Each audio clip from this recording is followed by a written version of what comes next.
Well, good afternoon and welcome to Comp 422 and Comp 620. We're talking about Overflow today, lecture Overflowing with Information. Here's the schedule coming up. Yes, we are talking about buffer overflow. On Wednesday, we have a guest speaker, Jason Green, who is a research PhD student working in the area of election security. And he's going to come and talk to us about electronic voting. And then next week, we'll talk malware and then denial of service. Note the readings, try to keep up with the readings. They're not that lengthy or hard. Here's just one section, that's another section. Chapter 23 is not all that long, nor is it difficult. Okay, in November, there are 2 Mondays where it's going to be online only, which I think only affects 5 people right now. Yes, I will not be in Graham 208. But for all those who view the lecture online or view it on YouTube, it won't be any difference at all. Okay, let's talk about overflow. We mentioned briefly input validation. It's very important in writing a secure program. Writing a secure program and writing a program that has a good user interface are very similar. If you mess up the user interface, the user is likely to do something wrong, and that causes errors. And some errors cause security faults. So you want to make sure that you check the input that user gives, because often users will mistype something and give you an invalid value. Again, my example, if you want to enter a number from 1 to 5, check to make sure the number they entered is, in fact, between 1 and 5. It's very easy to do that check right after they enter the number, and then you can tell the user, oh, nope, that's not a number between 1 and 5. Because if you let it go, it will probably cause a problem somewhere later on in the problem, that should be in the program. It'll be much more difficult to figure out what is going on. There are multiple ways to validate input. As I mentioned, if it's a number 1 to 5, that's easy. But imagine, for as an example, you were entering phone numbers. Phone numbers come in multiple formats. Here is just some of them. Again, the user could just enter 10 digits. You can make sure they enter 10 digits. Sometimes 11 digits, sometimes they'll enter a preceding 1, or maybe even a country code. But something like this, it could be all numerical. It might put parentheses around the area code, a dash between the zone and the number, maybe a space in here, maybe periods, multiple formats, but you can define a whole bunch of formats and then only accept values that meet those formats. Those of you who understand regular expressions, that's an easy way to make sure the numbers are in fact what you want.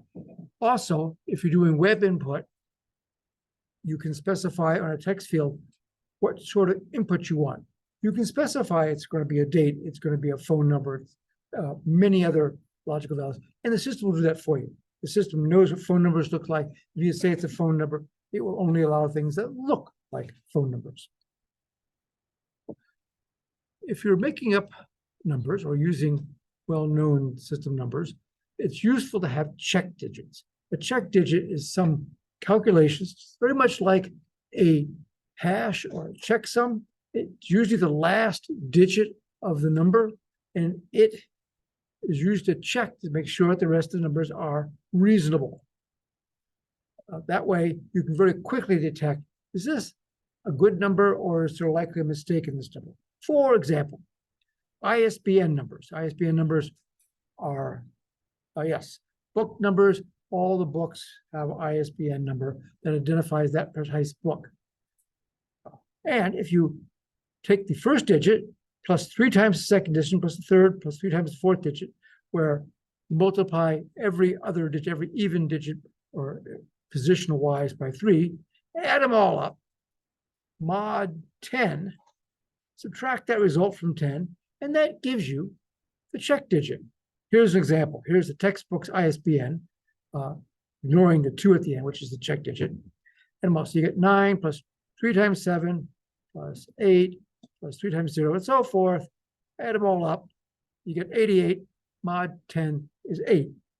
Mod, of course, 88 divided by 10 has a remainder of 8. Subtract that from 10, you get 2. And sure enough, that in fact is the check digit for the ISBN.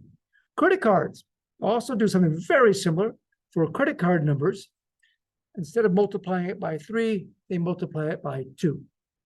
So similar process, sum the digits, multiplying every other digit by 2, add it up, mod 10, subtract it from 10, and that gives you your last digit of your credit card. You can try it sometime, see if you have a valid credit card. But that way, if somebody enters a credit card on a web page, before you send that credit card anywhere, you can check to see if the number fits.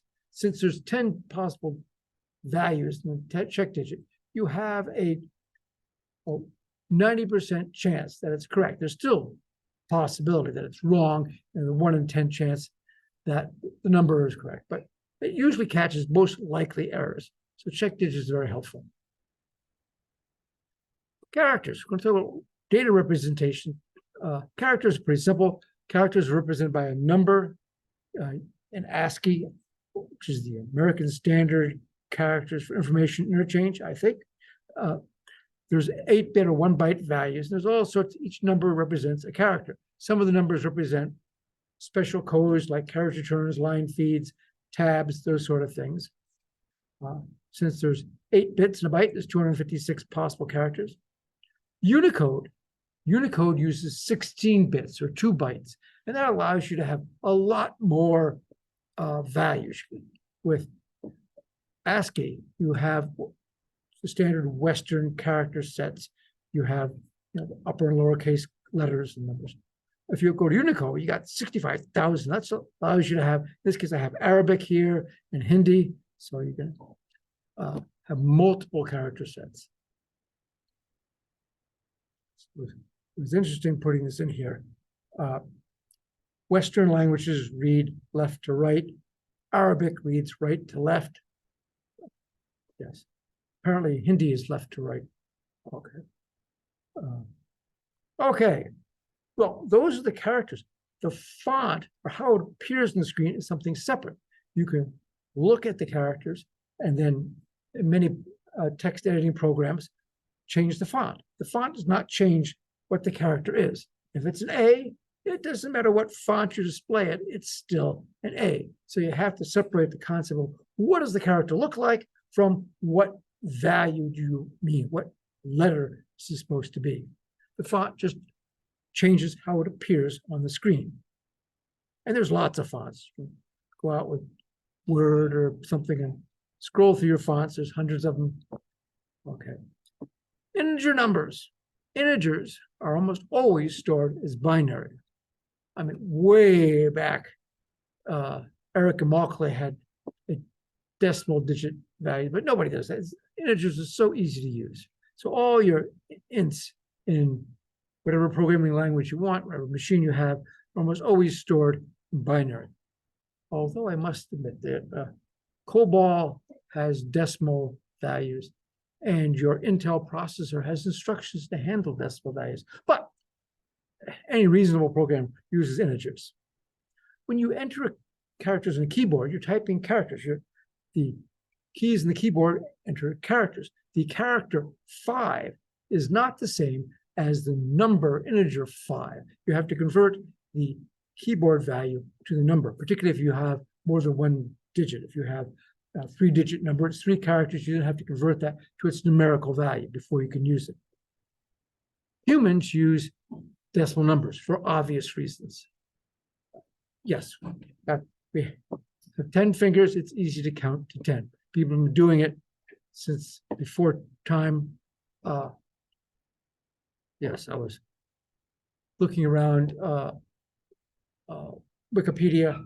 Somebody's found I can't remember, thousands years BCE, a stick that had tally numbers on it. And yes, they used it for counting. It was thousands years old.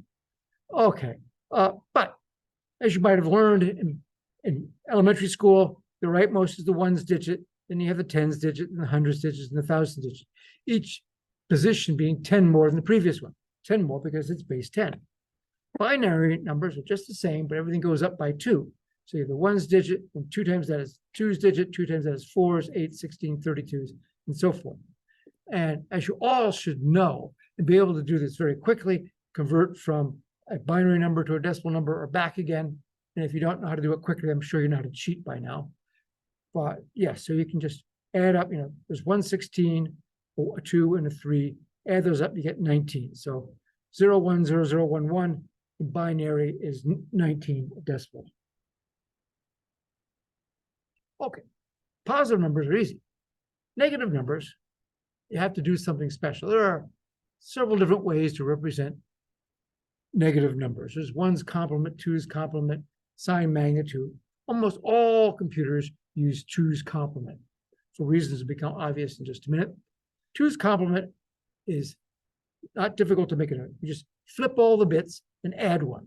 So every 1 becomes a 0, every 0 becomes a 1, and then add 1 to the resulting value, and you have the negative representation of number.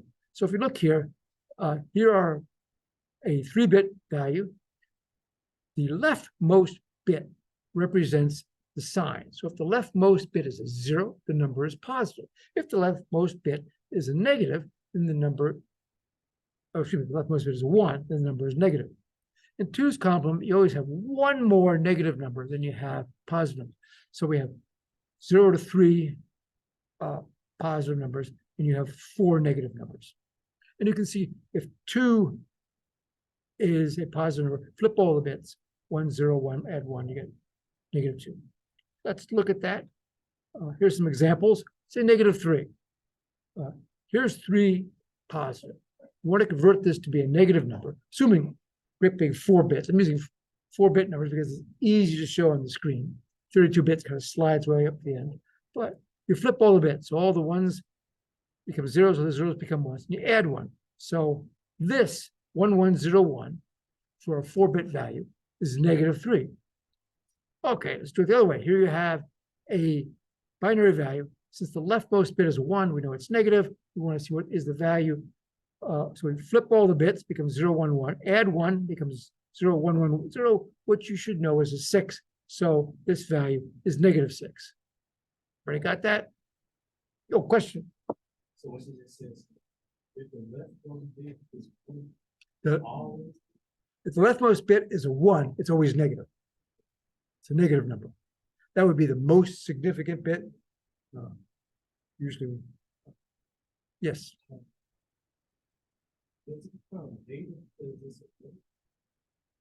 Well, here, yes. In other words, this is positive 3, 0, 0, 1, 1. We flip the bits and we add 1. You note that is a negative value. The leftmost bit is a 1. Our negative value is the leftmost bit will always be 1. Yes. I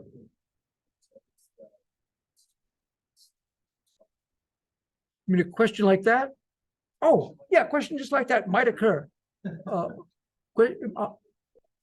Back a slide, okay. Excuse me?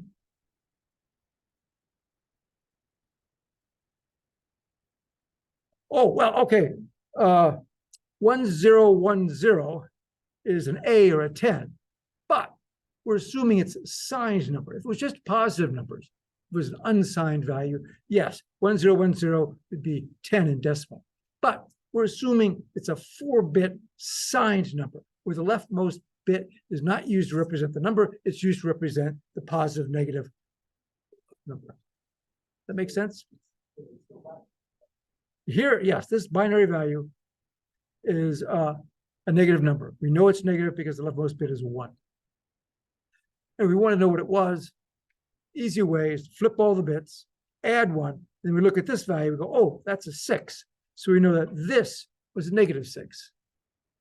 You'll note that if you go from positive, negative, negative to positive, it's the same process. Flip all the bits and add 1. Another question. So for the second after this flip, the rightmost value is 1. But you say add something. You add 1. Yeah, okay. Adding numeric, using arithmetic, you add 1 to the value. Because and when you add 1, there may be carry to the next bits. It's regular addition. just like you do in elementary school with addition, add, carry it. Yes, in binary, you got to carry the bits to the farther left, well, farther left. Like, well, 29 plus and 9 plus 1 is 10, so it carries over. Right, yes. Okay, that's right. Yes. Okay. Okay, well, let's try this example here. We'll get the polls. Where did I put that poll one? Oh, I'll have to do it.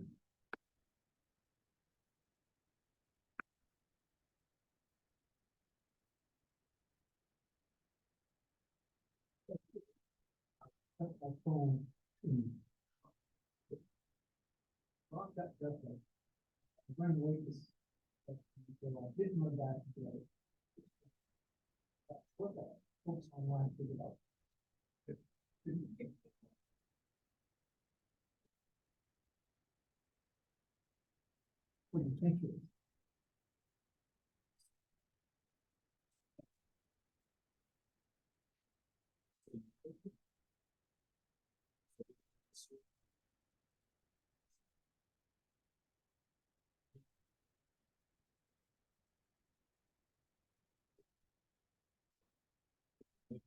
That is 0, 1, 1, 0.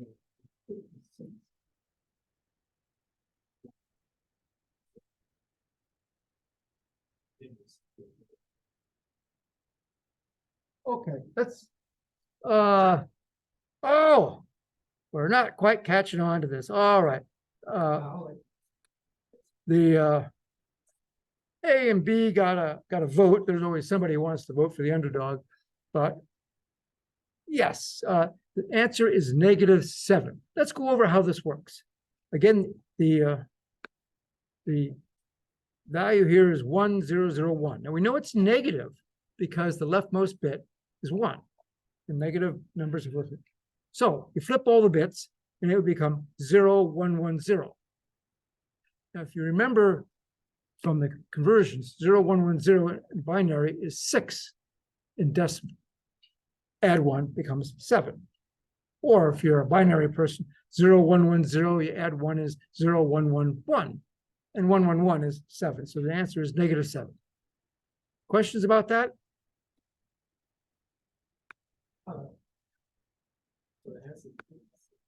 The answer is D, -7.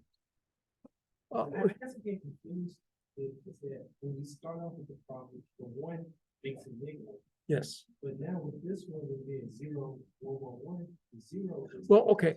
Yes, we're trying to figure out what the value is. Usually the way I figure out what the value is what is the value of the positive, what would be the value of its absolute value, the positive number, and then I put a negative sign in front of it.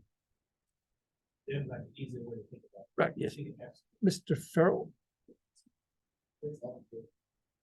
change the 1s to 0s, the 0s to 1s. So 1s, yeah. Then you add 1. Yes. Right, once you, yes, don't worry about it. Don't worry about overflow, flowing out of the, let's talk about that. Okay, addition. Let's talk about how you do addition and do this complement. Let's look at the rightmost number. All the numbers here are positive. We have a binary value, which is 7 decimal. 2, added together, a 1 and a 0 is a 1. A 1 and a 1 is 2, which is 0, carry the 1. That carry 1 and the 1 is 2, 0, carry the 1, 1. Okay, so it's 1001, which is 9. So it works. It also works with negative numbers. Here we're adding, we have 104, and we're going to add -16. This value is -16. So we add them, of course, 0, 0, 0, 0, 0, 0, 0, 0, 0. 1 and a 0 is a 1. 0 and a 1 is a 1. 1 and a 1 is 2, or 0, carry the 1. Now we have 1, 1, 1, which is 3, which is 1, carry the 1. Now we have 1, carry 1, and the 1 here is a 2. So it's 0, carry the 1. We have carried out of the leftmost digit. But don't worry about that. Yes, we ignore carries out from the sign thing. That's okay. It just carries out, and you end up with a number, this, which in fact is 88. That's binary for 88, which is 104 plus -16, 104 minus 16 is 88. It works. So the nice thing about two's complement numbers is you can add, subtract just with negative numbers, just the same way you do with positive numbers, and everything works out well. Well, just ignore that carry out of the sign. So a question. What's the term? Is it exclusive one? Is it one of those? No. Like 1 to 0? Oh, no, well, student vote is similar, but we're doing an add. This is a real add. And the add carries. So in this example over here, 1, 0 is a 1. A 1 and a 1 is 2, and 2, of course, is 1, 0. So put the 0 down, carry the 1 to the next position to the left. That would be a 1 and a 1 and a 0, which is 2. 0, carry the 1. Now that's a 1, a 0, and a 0 is 1. And there you get it. So if there's one of the equals 2, the equals 0, and Carry the 1 to the next, to the leftmost column. Yep. Okay. Got, yes, Mr. Farrell.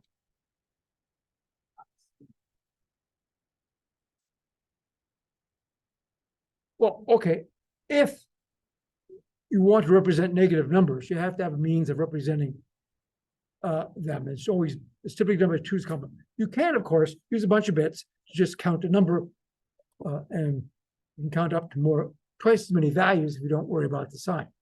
In other words, an 8-bit binary number, 8-bit byte, can hold numbers from 0 to 255, or it can hold from negative 128 up to positive 127, if you want to use the leftmost bit as a sign bit. The light. How do you know whether it's negative or not? Oh, well, that would be determined by, normally, in most computers, most programs, there are integers use the leftmost bit for a sign. Now, there are unsigned integers. In the C++ programming language, you can specify an unsigned integer, in which case it doesn't use the leftmost bit. Typically, you can go something up to negative 2 billion up to positive 2 billion if it's signed. But if it's unsigned, you can go from 0 up to positive 4 billion and change. Okay.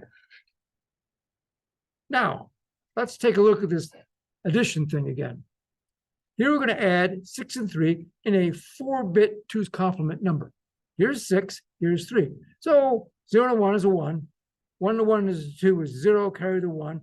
That 1 and 1 is a 2, 0, carry the 1. 1 is 1. So this is the answer.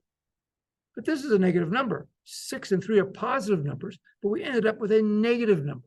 The addition carried into the sign bit, making the number from positive to negative.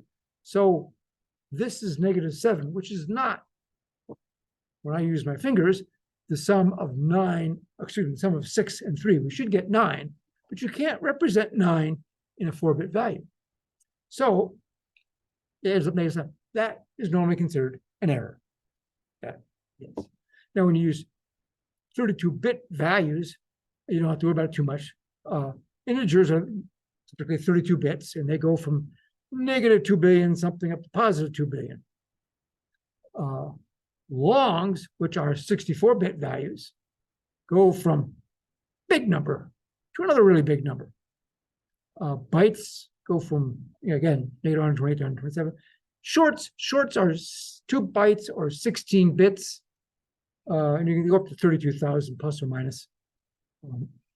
Typically, one would not use anything but an int or a long. If you think the number is going to get big, use a long. If you don't think it's going to be so big, an int is fine. You can use shorts if you want to save memory. One would rarely use like an individual short, but I have a phone app that has a big array of numbers. And since the numbers are never bigger than 32,000, I made it an array of shorts, which saved me half the bytes. Okay. So we know that overflow can occur. That can be a security fault. Let's take a look at this very simple program. We have the Boolean value, we say, okay. Then we read in a number to cow, assuming cow is an integer. Yes. Those of you who are taking me for programming classes know I always use animals for variables. So you see an animal out there, it represents a variable. In this case, cow is an int. So we read another integer. And then we want to go, well, is cal, because we want to, it's okay if cal plus 5 is less than 12. That's kind of how we're thinking about it. Maybe you have to add 5. Okay, so we go, if cal plus 5 is, that's true, say okay. If that's not true, then don't say okay. But what if the user enters a great big number that happens to be the maximum integer value? If you go, come on, fingers, go back. Yes, the maximum integer value there. Where do they enter that number? If you add 5 to it, it overflows. So here is that maximum integer value in binary. It's the 0, it's a positive number, then all the other bits are 1. Can't have any bigger number. Then you add 5. The result is a negative number. Most bits is 1. This question? It's an int, yes. It's int, it's maximum 32-bit value.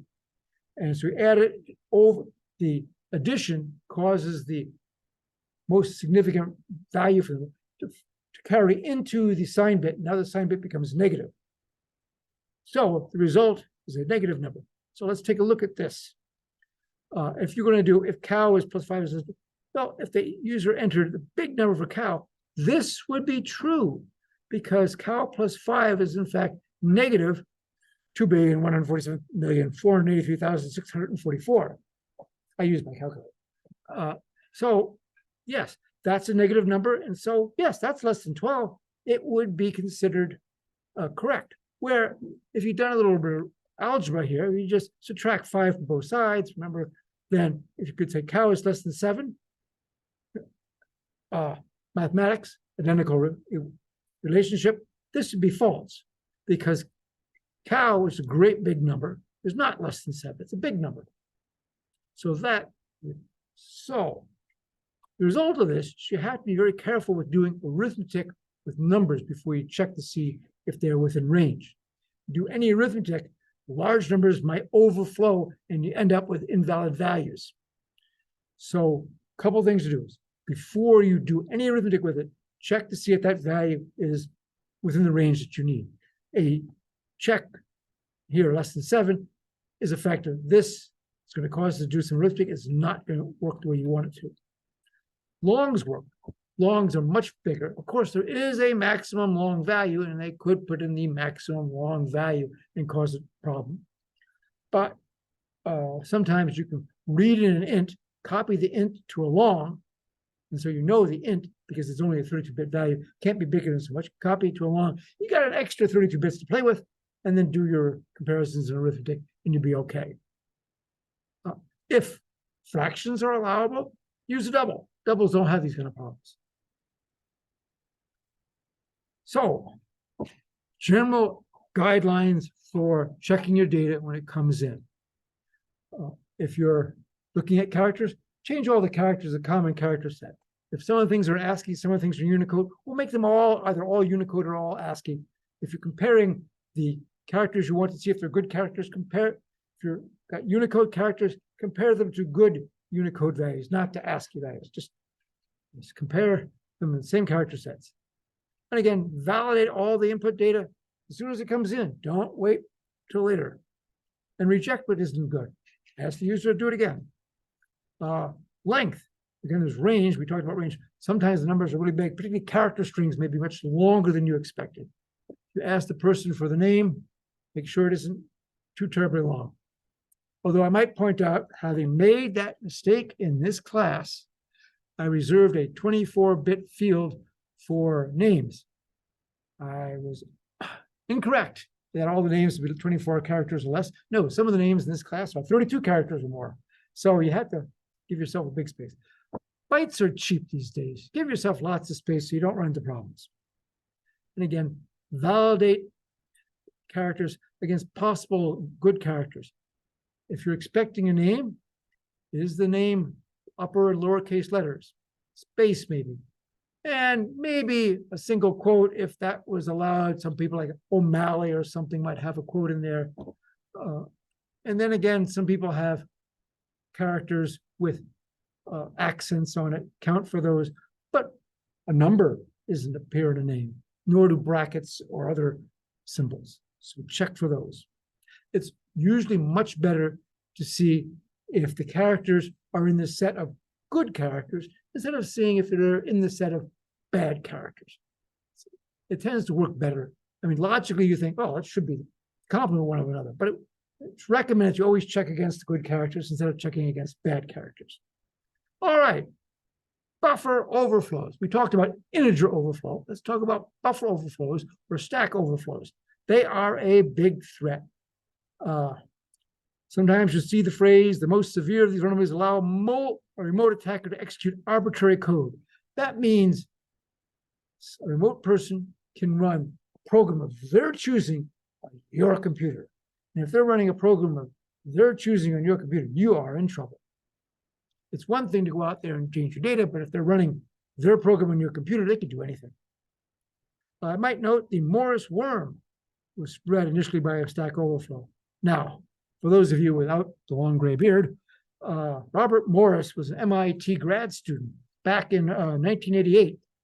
And he wrote a small, I think it was 99-line program that went out and infected other computers. You'd send it to another, it would check, is this computer infected? No. No, well, store the virus in that computer. Otherwise, go out and infect another computer or all the computers you could find. And it spread rapidly across the internet, or what little of the internet there was back in 1988.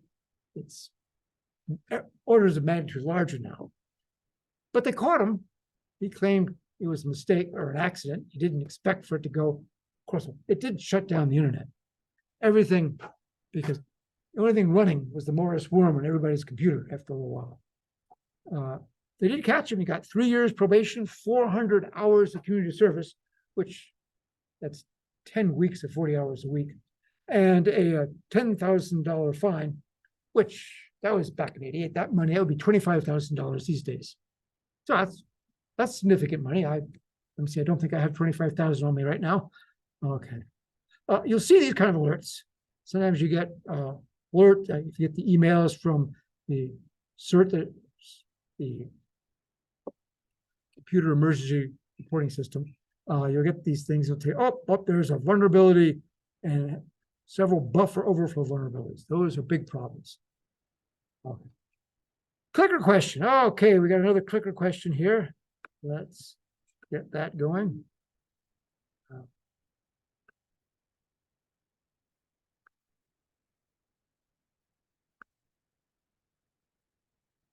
Okay, hopefully everybody can see that one.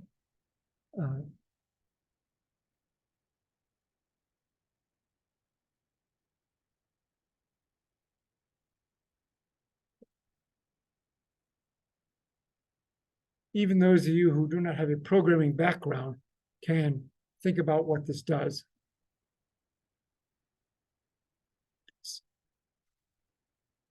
Think about it. Okay. All right. Okay. I think we saw A, B, C, D. Anybody want to pick? Oh, yeah, almost universal pick for B, except we have one A over there. Nobody picked C, which is the correct answer. Okay, they were ever so slightly better. We had one soul pick C. No, in fact, well, Java and Python will give you an error if you do this. The C or C+ programming language does not check for buffer overflow, and this will silently corrupt the data without telling you anything went wrong. That's a serious problem. Well, first of all, it's a problem just program quality because you have a silent error. Something goes terribly wrong and you don't know it. I mean, yes, students do not like to see big error messages when they run their program, but at least you know it didn't work. Silent errors, it doesn't work, and you don't know it didn't work. So this is, yes, the answer is it will. Yes, sir.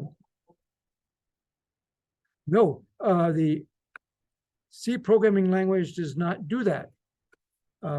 Java and Python both would throw a runtime error, buffer over, index out of range exception, yes, but C does not. Well, let's take a look at that. Okay, okay, what's going to happen? Let's look at some following slides and I'll explain what will happen. Okay, let's imagine we have a Boolean value followed by an array of characters, 8 characters. Now, in C and C++, ints, almost anything can be considered a Boolean value. And the general rule is the value is 0, it's false. If it's not 0, it's true. Okay, so we set the value to false, and we read in a name. So we read in Smith. S-M-I-T-H ends with a 0 because that's how C++ denotes the end of a character string. We're putting a null character there. Okay, yeah, and there you see. But what if we had a longer name? Armstrong. Armstrong puts the letters there, and the G, it only holds, Armstrong is 9 characters. The G flows over the end and puts into the byte that follows the character array. And let's just think that happens to be the root priv flag. So that gets the G. G is not 0. So therefore, root priv becomes positive. And that's probably not what you want. Suddenly, this user got root privileges and they didn't have to do anything to get it. That is a buffer overflow. Stack overflows are similar, but slightly more complex. The computers have stacks where they store information about what functions were called, return address, local variables. I'll go into more detail on that. And so that's it. Also, local variables. So they have an array out there, and then some other values like return address. If you go past this, you might overwrite the return address. Let's look at some. There's multiple stack overflow. Sometimes stack overflow will occur if you have a recursive function that keeps increasing the size of the stack. The stack becomes too big to fit in the program, and you get a stack overflow. We're not talking about that today. That's another problem. That's when you that's usually, again, runaway recursion will do that, but we're talking about a different problem today. Okay, here's a general diagram of how programs store their data. They have 4 logical areas of the program. You have your program instructions. These are the machine language, the assembled assembly language, that there. Then you have global data. That's constants and other global variables. Think of a C program where you have variables defined outside a function as a global variables. They're down there in the global data. And they're constant. Again, the program instructions and the global data do not expand or contract during the execution of the program. Right? The program, that's what you got. But the heap and the stack disk, the heap is where you store variables that you automatically create. In C++, if you create a new object, it has to go out, get memory to hold that object. It gets the memory in the heap. Or if you're a C programmer and you do the malloc memory allocation function, it goes out there and gets more memory off the heap. And when you release variables, heap space is released and it manages it. Talk all about that in operating systems with best fit, worst fit, less fit. Algorithms just manage the heap, but that's dynamically acquired memory. And then there's the stack. The stack is expanded as you call functions, puts more and more data on the stack. The heap, at some magical address in the program, they draw a line and they say, the heap starts here and goes up until you run out of memory in the machine. The stack starts at that address and goes down. So in the Intel and in the ARM processors, stack addresses go down. As you put something on the top of the stack, it is a lower or smaller address in memory.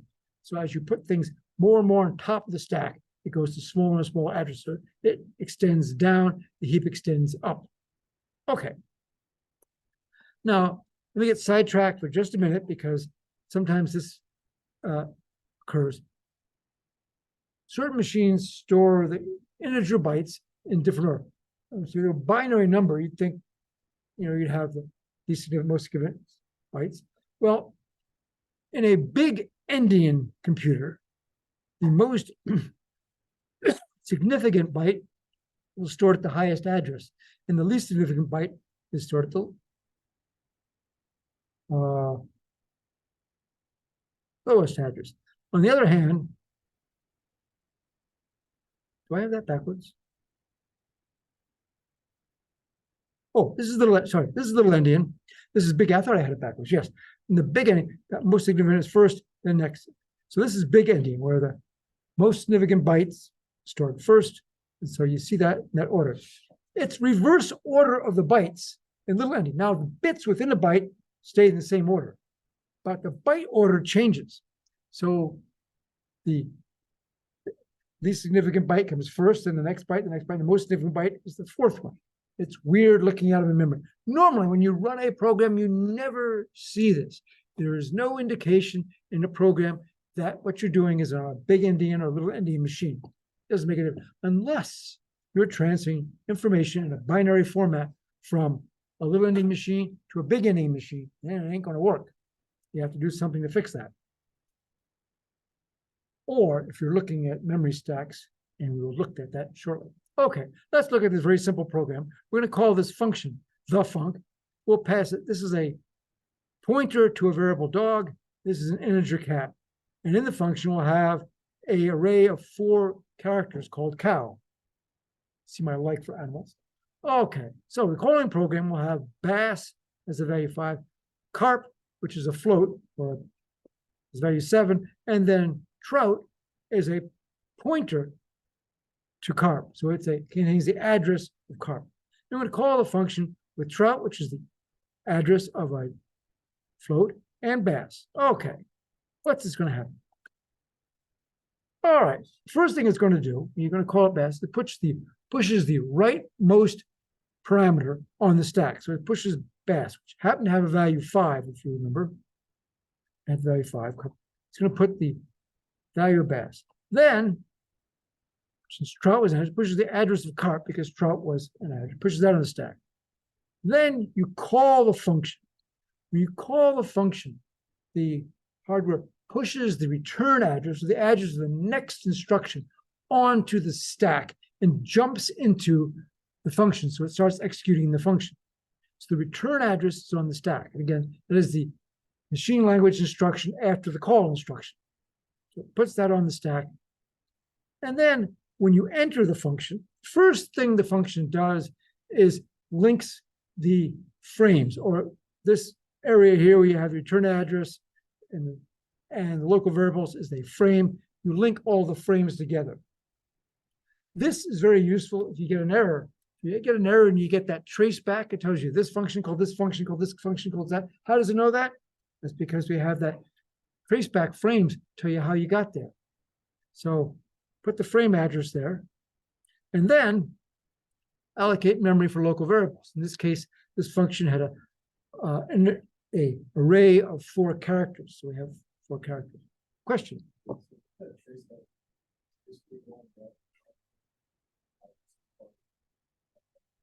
if you have a trace back, if you have a program that gets an error, whatever language you're using, and it will tell you you're in this function, it was called from that function, which is called from that method, which is called from that method. As it goes back, how does it know where you are? It's going back down the stack using these frame points. This is the pointer to the previous method's frame, which points to the previous. So if you have A calls B calls C, and C, this would point to the frame of B, and B would point to the frame of A. And so if an error occurs, it goes, oh, you're here, previous function was there, previous function was there. And it knows then where you are by looking at that return address, which comes right before that. It goes, where is that in the program? Oh, that's in this part of the program. You're in that function or method. Okay, so that's general access. And again, back up real quick. You push the parameters on the stack, put the return address on the stack, you calculate you link the frame. By the way, there's always a register, this is an Intel processor, that contains the address of the current frame. It just stores that on the stack and then picks up the next value. And so it's very easy to do. And then get space for local variables. Now, again, on the Intel and most, also on the ARM processor, you have low addresses. You go, it's cow 0, cow 1, cow 2, cow 3, cow, and then cow 4 would actually be the address of the last frame. go beyond the local variable, remember, doesn't check that in overflow.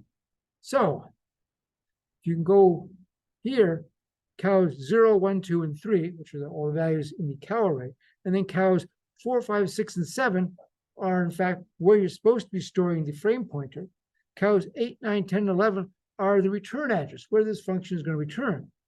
If you put a value into the cow array, carefully contrived, and you overwrite the return address, you can change where the function will go when it returns. It will not go back to the calling program. It will go to wherever you send it. So, yes, so imagine you're reading a value into the cow array where you thought it was going to be a very short value. The attacker fooled you and put a long series of characters, carefully contrived, so that fills in the array, and then writes something into the frame pointer and writes something in the return address, so that when the program returns. If you get really clever, beyond the return address, you can put machine language code, that is the assembled value of your program, out there into the stack, and then jump into the stack and start executing the code that was downloaded or that was entered by the user. And then it's running the user's code, and you're in big trouble. So another poll. Hang on. Just let me press the proper buttons. There we are. Okay.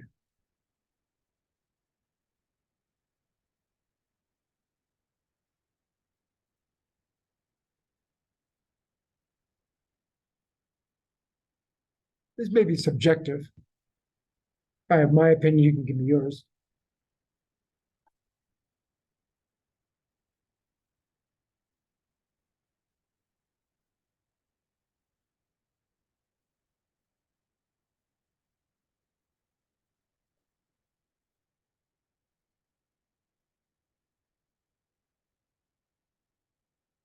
Okay. Change mine. Way to get the old. It's not as easy as it looks. Okay.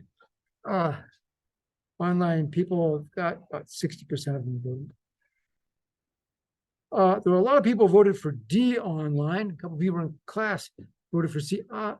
B is nobody voted for B. Look at that. What are you listening to me?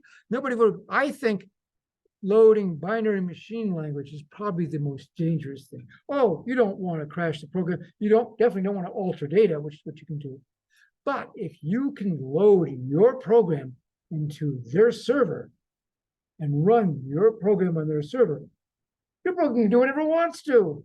And yes, it can be something that their program has no design to do. The program is not in any way designed to do that, and you can download something completely different and run that program. And I think I'll write a program that formats their drive. That'll show them. All right. I have an example. I have a demonstration. Yes, although it's unwise to ever do live demonstrations in a presentation. I always recommend against it. I'm going to do one anyway. I have a program that's a short input array, as you might expect. And it reads from a file that has more than the short input, and it overwrites the stack with some machine language. And then we jump into that and execute that. Now, in order to make this work, I used a Microsoft Visual Studio, and I had to turn off several checks that would try to prevent this. But I turned them off, and after I turned off about 4 or 5 different security checks, then I could get it to work. So it does, by default, protect you against this sort of stuff. And that, although it was only within the last few years, it wasn't long ago when I taught this class that, you just have to do it. You didn't have to worry about turning off anything because nothing protected you. Okay, let me take a real quick look at this program. It's written in C or C++. C++ C. This is a C program, actually. It runs in C++. We have this function. Start here, the main program. Main program opens a file, calls the do it function. We have this innocent function up here, by the way, which it's never called. It's never called here. It's not called by this program. The do it function has that short array. I initialized the 620 for no good reason, except if I look in a dump, it's easy to see. Then I have an integer. I go through this integer. We just read in characters at a time, store them into the next element of that array until we get to the end of the file. We quit. The end, return the function. Okay. I have a file carefully crafted. And these are the offsets. Okay, it has a whole bunch of bytes in it. Well, not 30 some bytes in the file. First, starting at 0 are the values that's going to go into the array. Yeah, because they're going to read this in here. The first 4 bytes will go into the str array. Then the next 4 bytes is the frame pointer. I'm going to reset the frame pointer. Then we have the return address. And I'm going to point the return address to the stack. In fact, I'm going to point it to, right here, to the first opcode of my program. This here, C, is in fact machine language I'm loading on here. This is a push instruction. I'm going to push the address of the text. The text is down here. So I'm pushing the address of this value here. I just have to start by getting the address of the str. Then I add C to get this. I add 19 to get that. Put these addresses here. I do a load effective address. Oh, the frame pointer. I have to find out what the frame pointer is, which I can do by looking at the memory or looking at the registers in the program when I run the debugger. There's a printf statement in the innocent method. Oh, there it is, printf. I'm going to use that. I'm going to jump to that instruction. Okay, let's try it. Let's exit. Maybe, okay. Let me do some more screen sharing here. Just a second, please.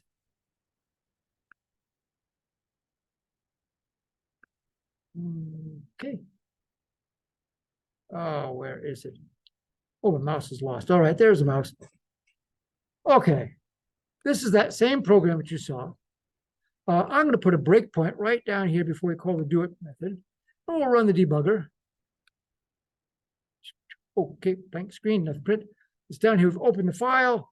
We're going to do it. We're going to do a step into it. So it jumps, these little yellow arrow there. That's where we are.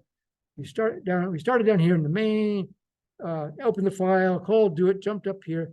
And now I'll just do a couple steps. Allocate 620. Oh, look at that. It changed those 3 bytes out of memory. Those were whatever garbage it was before, it becomes 620. Change I. Yeah, okay. And now we'll start reading values in there. I'm going to let it run. It's good because it's going to read several values, a bunch. I don't want to sit here and just keep reading. We'll just let it continue. And if we go, where is the output? Oh, look, it printed comp 422 / comp 620. Careful observation of this program. No place in this program does it print comp 620, comp 422. That was in the data that is in my file. My file contains the machine language and all those data. It's really useful to have a hex editor. Fred works well. And I'll open that file. There it is. And you can see the data's at the end. There's the 1, 2, 3. And there's the frame counter, turn address over here, all the other values, the machine language, and that's it. And that, when read by the program, causes a real honest to goodness buffer overflow that opens it up, puts binary values into the stack, and then jumps into it. Yes, sir.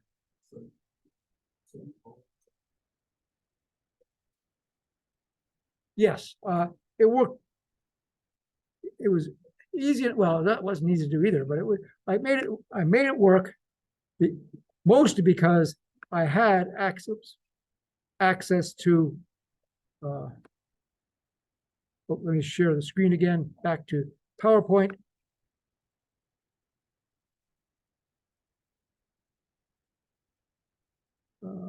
Okay.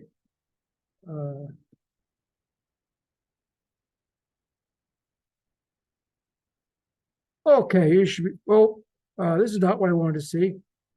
Let's just real quick. Got all that?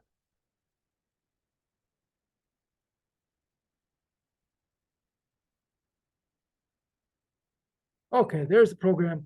And again, so that was a demonstration of buffer overflow at its worst, where I actually downloaded carefully contrived object code. Now, it would be really tough to do if I didn't have the source code of this program and compile it myself and turned off a whole bunch of security checks that some of the security checks I know I can get around. I've done it with them on.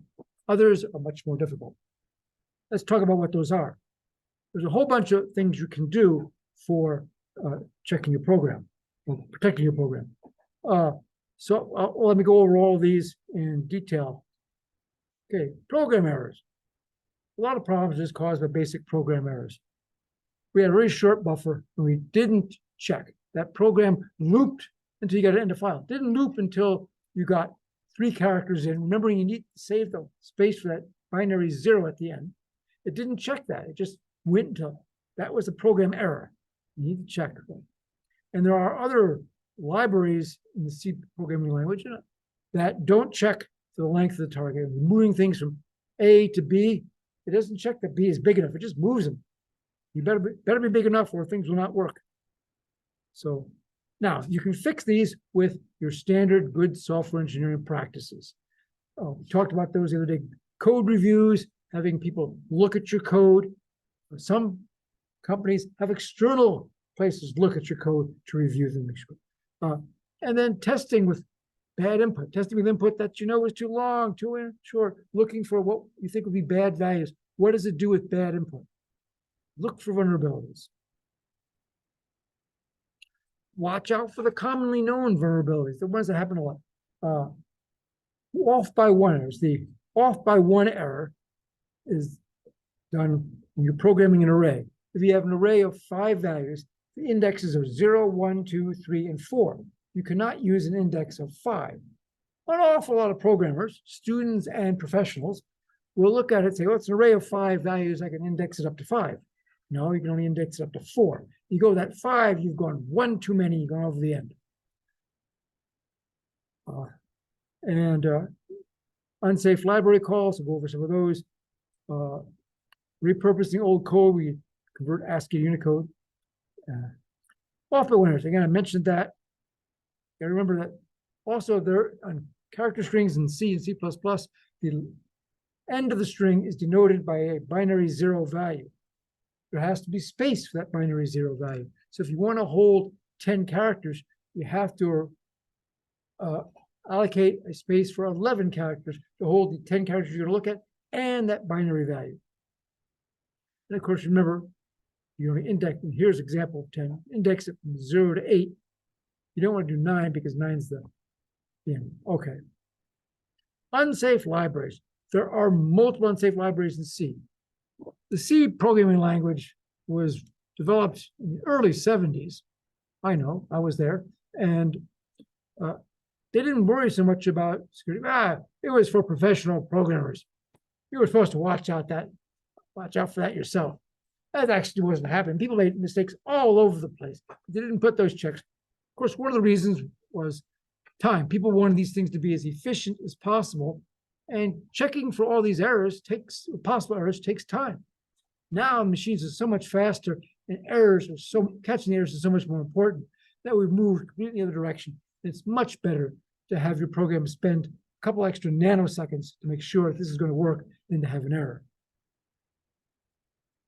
A couple of them. Very popular is cin. You're using the cin function in C++ to read into a character array. It doesn't check for that. It just reads until there are no more characters to be read. It just puts them in if the character string where you're putting them is not big enough, that's okay. It'll keep on going. There's the cin get and cin get line allow you to specify the maximum. So there's alternatives. You can do get line, which is read in only up to 10 characters, whatever you want, and it will not read more. Get S, get C. You note the one that I used in the example, that doesn't check. And there are also the scanf values functions. Scanf doesn't check for balance errors at all. There are better versions. Also, the string copy, string concatenate, string copy just copies one string from here to there. String concatenate takes one string and puts it on the end of another. It doesn't check to see if it'll fit. There are the string n copy and string ncat, where the n means I'm only going to copy n characters. You can specify the maximum number of characters, so you won't run over the end of the target array. And there are other functions that are safer to use than the older ones. Data expansion can be a problem, particularly if you're converting an older program to, you have a program that runs in ASCII, and now you got it running in Unicode. You have to remember that Unicode is 2 bytes per character. ASCII is 1 byte. So every place you have characters, you have to allocate twice as much space. If you fail to do that, you will overrun the end of your array. Also, there's web encoding, like ampersand GT semicolon. That means the greater than sign. And there's also, I think we talked about those earlier. There's several of them, so you can encode those things. They don't mess up. But that's 1, 2, 3, 4 characters there, where it's only 1 character. It's okay if you're going from some input that has the ampersand GT going to, but if you're going the other way, if you are having a program and you're encoding it, then remember that the characters that get encoded can become longer. So there are several functions that will copy and encode. You have to make sure the output is 4 times longer, because if it's full of, say the input's full of greater than signs, it's going to become ampersand GT semicolon. It's 4 characters, whereas 1, your resulting buffer must be 4 times larger. Another way to keep your programs getting here is use safer languages. C and C++ do not check. Java, Python, C#, and several others do check for array out of bounds. They have many built-in checks. Also, the Visual Studio programming system has many checks that I had to turn off. Cover those in a minute. Stack canaries. Stack canary is the idea of putting specific values after a variable, mostly after arrays. So sometimes it's random. In the Visual Studio system, they use a word of all binary C, CC. CC is some crazy character we looked at in ASCII, but the CC character is used as a stack canary. If you overflow the cal array, then you will change, cal bracket 4, 5, 6, and 7 are in the stack canary. If you change those, the program will go out very often and check, is this still CCCC? If it is, it keeps on going. If it's not, it stops your program and tells you you've overridden the stack or overridden the array. And it's very helpful. Catches program errors that will otherwise cause all sorts of problems. Some systems use random numbers. Some systems, like Microsoft Visual Studio, use the character CC everywhere. If you're trying to do a buffer overflow, you know where the stack canary is, and you know what it's going to be, you just put that in your input string and it still works. Yes, I have tested this out. And yes, you can run the program when there are stack canaries. You just have to put the proper number of the CC characters in there, and it works just fine. If it used random numbers, then, of course, if you use random numbers, it has to know what the random numbers are, so it can then check the proper random values that are on. Data execution prevention. This is a hardware feature that prohibits certain parts of your program from containing instructions. When the programs are executed by the hardware, it does what's called the fetch execute cycle, goes out and fetches the instruction from memory and executes it. You can tell the machine, do not fetch instructions from these parts of the program. In particular, don't fetch instructions from the stack. In my example, I had written the machine language onto the stack. And as it read it in, put it overwrote the string array and put it into the stack. And then it jumped in the stack and started fetching instructions in the stack. Well, I had to tell Visual Studio to turn off the data execution prevention feature, so it would allow me to execute from the stack. Now, it turns out I have another attack that doesn't write instructions in the stack. It just changes the return address to jump. It jumps into that innocent function that otherwise is not executed. You can make it execute.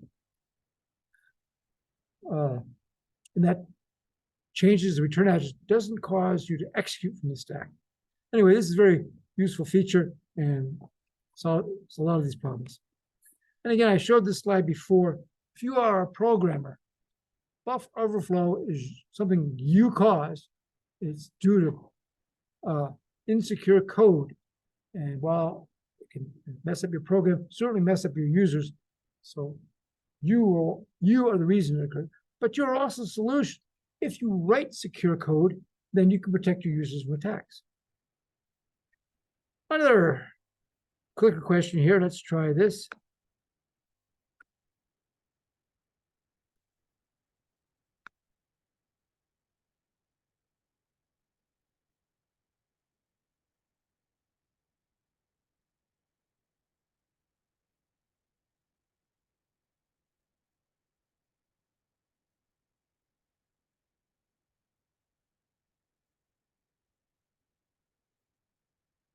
Yeah, things, okay. Oh, shoot. Okay. How are we doing online? Oh, come on. Hello, online. Sometimes they fall asleep. Okay.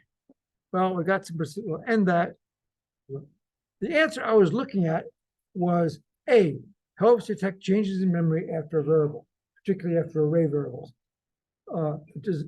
While the stack canaries are sometimes random values, it does not allow you to perform. It stops you from doing overflow. And of course, stack canaries are not the same. So the answer I was looking for was A, and a whole bunch of people online got that. Okay, let's close that. Another feature that Visual Studio and Microsoft use and other systems is random stack location. Where is the stack in memory? Once upon a time, Microsoft Vista and earlier, the stack always started at a fixed address. So variables on the stack were always at a fixed location. This made hacking the stack a lot easier. Now, Microsoft changes the location, just picks a random number with a range and puts a stack there. So you don't know what it is. Every time you run the program, the stack variables for a different location have different addresses, makes it much more difficult. I had to turn off that feature in Visual Studio in order to do my attack. In fact, I brought my laptop in here, didn't shut it down. I just closed it up when running Visual Studio, opened it up here so I knew it would work and nothing was changed. So yes, that can be a problem. Random stack location again, starts the stack and heap, and it doesn't have to be a lot, right? You just changed a couple bytes, and now all the addresses you had don't work. So I have a list of 4 programming. Check the status of every function. If the function returns an error status, check it, don't ignore it. Don't think, oh, it must have worked. No, because maybe it didn't work. And if it didn't work, the program will go on, there'll be an error, you don't know it, and it will appear later on. Catch errors quick. And of course, if you're using try-catch blocks, do something in the catch block. If you have sensitive data in memory, overwrite it after you're done with it. In fact, as soon as you are done using that, if you're reading in a password and you're checking the value, erase the password in memory because things in memory can be seen again later on. There are compiler warnings and there are errors. If you have a warning, look at it carefully. Warnings are there to tell you something. Don't just ignore warnings. So a lot of students think, well, it doesn't stop my program from running, so I don't care about warnings. No, warnings are telling you something. If you can't write your program without a warning, there's probably something wrong. On very, very rare occasions are you doing something weird on purpose, and it's warning you, but you know what you're doing. And again, check all your input for validity. Make sure it's the right size, right range, because if it's invalid data, it will cause problems later on. It's so much easier to check in the beginning. And then you can tell the user, oh, you've entered a bad value, do it again. So much easier for the program to know, oh, this value is bad, as instead of using that value later on, the program blowing up someplace later on. Okay, that's it for buffer overflow today. Reminder, we just talked about buffer overflow. On Wednesday, in 2 days, we have a guest speaker. Jason Green will be here to talk to us about election security, and I will also be here filling in around what he said. Week from today, we're talking about malware, as discussed in chapter 23 of the textbook, and denial of service next week, Wednesday. And for those of you, about 10 people here, on Monday, November 13th, and the week after that, Monday, November 20th, will be online only. I will not be here in McNair 208 on those 2 days. We'll still have class, but it'll be online only. Online meaning you can watch live via Zoom, or you can watch later on YouTube for all the other classes. That's it. Anybody have any questions about buffer overflows or integer overflows? He's a PhD student here at A&T. Yeah, he'll tell you, he's in a research group that works on election security. He'll tell you about his group. We're over out in the Yanceyville building. A&T's got a building out in Yanceyville, just past Revolution Mill. Okay. Anyway, he spent a lot more time studying it than I have. On the other hand, for the last few years, I have been the chief judge of my precinct, and I'm actually out there running the elections. I know something about how they actually work. So we'll talk about that. Okay, that's it. See you next time. Adios. See you Wednesday.